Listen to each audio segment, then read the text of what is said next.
I didn't make a big fuss about it. No dramatic gestures, no big discussions. It's my body, my decision. That's always been my stance, and this situation is no different. Hey, it's Jamie. The first time I saw Daisy, she was captivating a group at a friend's dinner party, sharing stories of her solo journey across South America. Her words painted vivid pictures. Sunsets over towering peaks, lively markets full of noise and color, and tranquil beaches where time seemed to stretch on forever. I was hooked before I even realized it. It wasn't just her tales. It was how she told them. Her eyes sparkling with enthusiasm, her laugh genuine and free. She seemed untouchable, like someone who didn't just dream, but chased those dreams with relentless passion. We connected quickly. One minute, I was standing awkwardly by the snack table, and the next we were chatting like we'd known each other for years. Daisy had this way of making you feel like you were the only one in the room. Smart, funny, and fiercely independent. A breath of fresh air. By the end of the night, I knew I'd met someone exceptional. Our relationship felt effortless right from the start. On our first date, we talked for hours, barely touching our meals. We shared our hopes, quirks, and ambitions. Daisy dreamed of building a career she could be proud of, traveling the world, and living life on her own terms. When I told her I felt the same, her smile was electric. She leaned in and said, "So, no kids for you either?" It wasn't a question filled with doubt, but a statement wrapped in curiosity. I nodded, and in that moment, it felt like we'd cemented a bond stronger than anything I'd known before. The child-free agreement wasn't just a passing comment, it became a foundation of our relationship. We talked about it often, seriously but with laughter, understanding that kids weren't part of the plan, not now, not in 5 years. The freedom to travel whenever we wanted, to dive into our careers and passion projects without interruption, and to spend weekends lost in books or hiking without a stroller in tow. That was the life we envisioned together. It wasn't a rejection of responsibility, just a commitment to a different kind of life. Daisy and I built our world around mutual values and trust. She supported me as I climbed my career ladder, and I cheered her on when she shifted her focus to follow her passion for interior design. Every choice felt intentional, aligned with the life we wanted to build together. When I decided to propose, I didn't rush. I wanted it to be perfect, something she'd remember for the rest of her life. I spent weeks searching for the right ring, simple yet elegant, something that screamed Daisy without trying too hard. The night of the proposal, I booked a rooftop dinner with a view of the city, our favorite spot, a place we'd always visit to mark milestones. The moment felt surreal as I knelt down, her hand flying to her mouth, her eyes wide and shimmering under the city lights. Before I could finish asking, she laughed and said yes, her joy echoing into the night. We embraced, kissed, and toasted to our future with glasses of champagne. Everything about that night felt like a scene from a movie. Daisy made me feel like I was living the kind of life I'd only dreamed about. I wasn't just succeeding at work anymore. I was building a home, a future with someone who saw the world as I did. Sharing my life with her felt like the most natural thing in the world. I wanted her to have everything, the comfort, the joy. It wasn't about spoiling her. It was about giving her the kind of stability I knew she deserved. As we started planning the wedding, I realized how perfectly everything had fallen into place. We agreed on the big things, our child-free life, our goals, our priorities. Sure, there were small disagreements, but they seemed insignificant in the bigger picture. Daisy had this way of calming my doubts before they even surfaced, like she could read my mind. Sitting here now, reflecting on it all, I feel nothing but gratitude. Life with Daisy is an adventure, a partnership built on trust and love. I can't imagine a better partner. As we approach our wedding day, I feel ready to commit, to build, to share every moment of my life with her. It's not just confidence, it's certainty. Daisy is my person, and I am hers. As far as I'm concerned, we've got the perfect start to what promises to be an amazing future. Hey, it's Daisy. When I think about Jamie, I think of everything he's brought into my life: stability, comfort, and excitement. He's the kind of man I used to dream about when I was younger, struggling on my own. Back then, life felt like a tightrope walk with no safety net. I never knew what the next day would bring, and the thought of growing old alone, without a plan or someone to lean on, terrified me. Jamie changed that. He's generous, successful, and has a confidence that makes you believe nothing can go wrong when he's around. But that confidence can also be overwhelming. Jamie knows exactly what he wants, and he's not shy about it. From the start, he made it clear. No kids, not now, not ever. At first, I was fine with that. A child-free life seemed freeing. No late-night feedings, no diapers, no sacrifices. We could have everything. Vacations, careers, time for ourselves. It felt modern, exciting, and most importantly, easy. But somewhere along the way, something changed for me. Maybe it was seeing my friends settle down and start families. Or maybe it was something deeper, a quiet voice in my head asking, what if? What if the life we planned, with all its freedom and adventure, felt incomplete?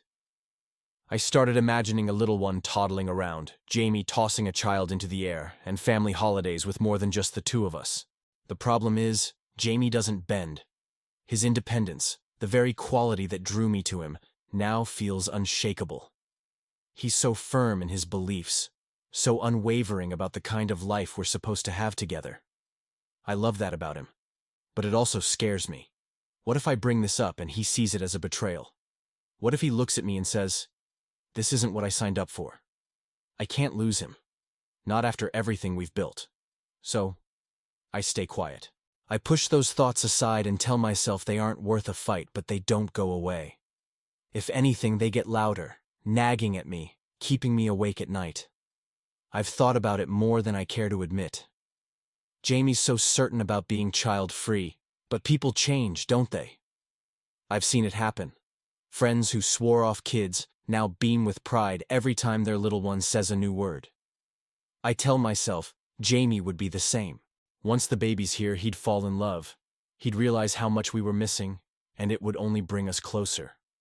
I know it might seem unfair, but I have my reasons. Growing up, I watched my mom struggle to keep a roof over our heads. She'd always say, you have to think ahead, Daisy. Don't let life catch you unprepared.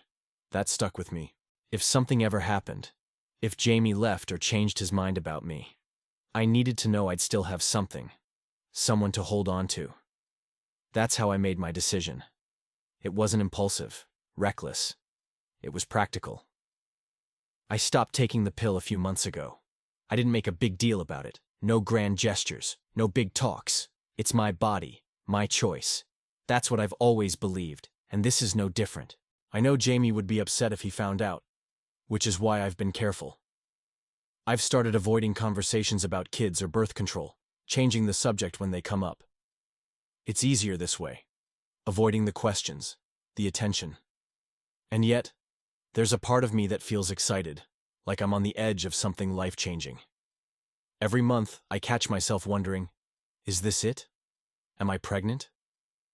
I imagine the moment I tell Jamie. At first, I know he'll be shocked, but I also know him.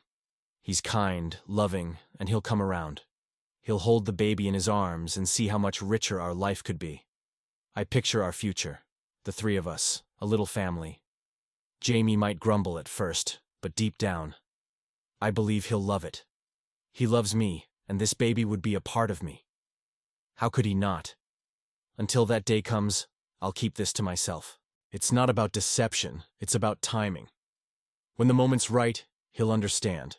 He has to. I've always been good at spotting patterns, little shifts, subtle changes that most people overlook. Daisy's behavior didn't change overnight, but it did change. At first, it was the avoidance of conversations we used to have easily, about travel, work, goals, and most importantly, staying child-free. She started changing the subject, brushing off questions, or finding something else to do. Then, baby-related topics started creeping into our lives, passing comments about cute kids at the park, lingering on baby clothes in store windows, even a few remarks about parenting being the ultimate adventure. At first, I brushed it off as fleeting curiosity. People admire things they don't want all the time, right? But the signs kept adding up. One evening, I was cleaning the bathroom when Daisy rushed out for yoga, and I found something I wasn't meant to. The prescription bottle tucked behind some makeup wipes was empty. It wasn't the first time I'd seen it, but it was the first time it didn't make sense. She hadn't mentioned needing a refill or asked me to pick one up like she usually did. I didn't want to jump to conclusions, but something twisted in my chest. I couldn't shake the feeling that I'd missed something, that Daisy wasn't being truthful with me. A few days later, the confirmation came. We were sitting on the couch, flipping through channels when she casually said, "If I were pregnant, would you be mad?" My head snapped toward her, my heart pounding. "What?" I asked, trying to stay calm. She hesitated for half a second, long enough for me to see the truth in her face. "Daisy," I said, leaning forward. "Are you still on the pill?"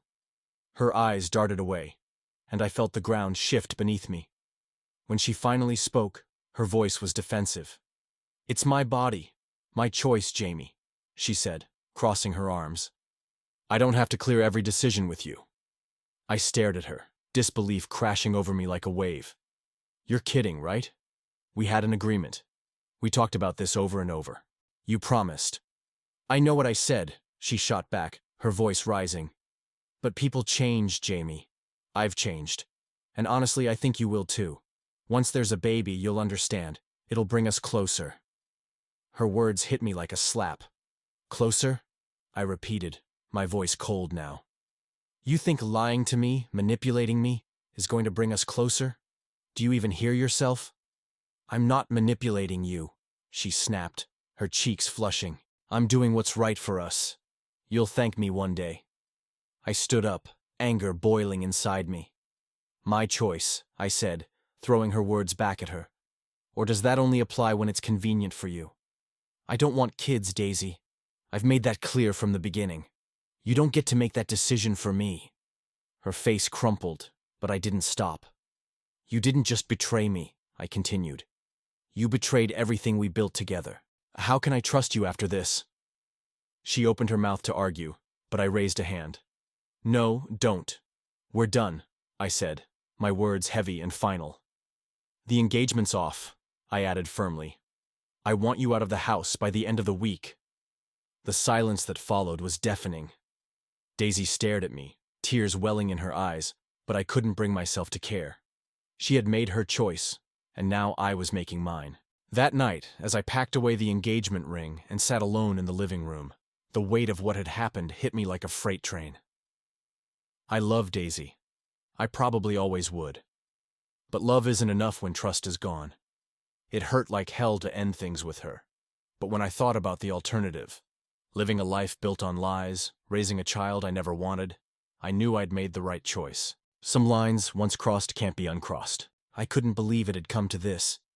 Jamie told me to leave by the end of the week, but deep down, I was sure he'd come around. He had to. We'd been through so much together. This couldn't just end over one misunderstanding. I spent the next few days walking on eggshells, watching him move around the house as if I didn't even exist. He wasn't cruel or harsh, but the silence between us was unbearable. Every time I tried to start a conversation, he'd shut it down with a polite but firm, "There's nothing left to talk about, Daisy." But I couldn't accept that. Not when I knew how good we were together. One night, I waited until he was sitting with a book. "Jamie," I said, my voice soft and cautious. "Can we please talk?" He didn't look up. "What's there to say, Daisy?" "I messed up," I admitted, sitting across from him. "I know I broke your trust, but I only did it because I love you. I was scared about the future, about losing us." He closed the book slowly and looked at me for the first time in days. "You didn't act out of love, Daisy. You acted out of fear and selfishness. There's a difference." His words hurt, but I pressed on. "I thought if we had a baby, it would bring us closer.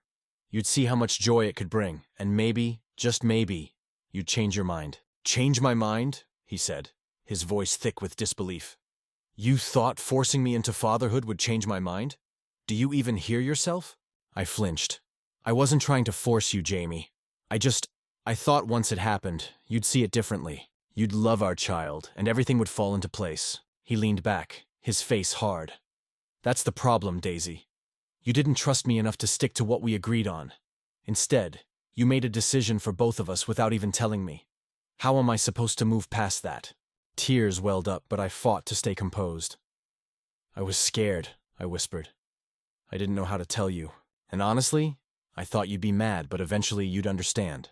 He shook his head, looking more tired than angry now. I can't do this anymore, Daisy. I can't be with someone who manipulates me and justifies it by saying it's love. But we've built so much together, I pleaded, my voice breaking. The trips, the plans, the life we've been working toward. Are you really going to throw all that away over one mistake? This wasn't a mistake, he said firmly. It was a choice, a calculated one. And yes, I'm walking away, because I can't see a future with someone who doesn't respect me enough to let me make my own decisions. His words hit me like a slap, and something inside me snapped. You're the one being selfish, Jamie, I said, my tone sharp now. You'd rather cling to your precious plans than see the bigger picture. Do you think you're going to find someone who loves you as much as I do? Who's willing to fight for you like this? I don't need someone to fight for me, Daisy, he said, his voice calm but resolute. I need someone who respects me, and clearly that's not you. I stared at him, the finality of his words sinking in. For a moment, I thought about apologizing again, begging him to reconsider, but my pride wouldn't let me. Fine, I said, standing up and brushing away the tears that threatened to fall. If you're so determined to ruin your life, go ahead. But don't come crying to me when you realize what you've lost.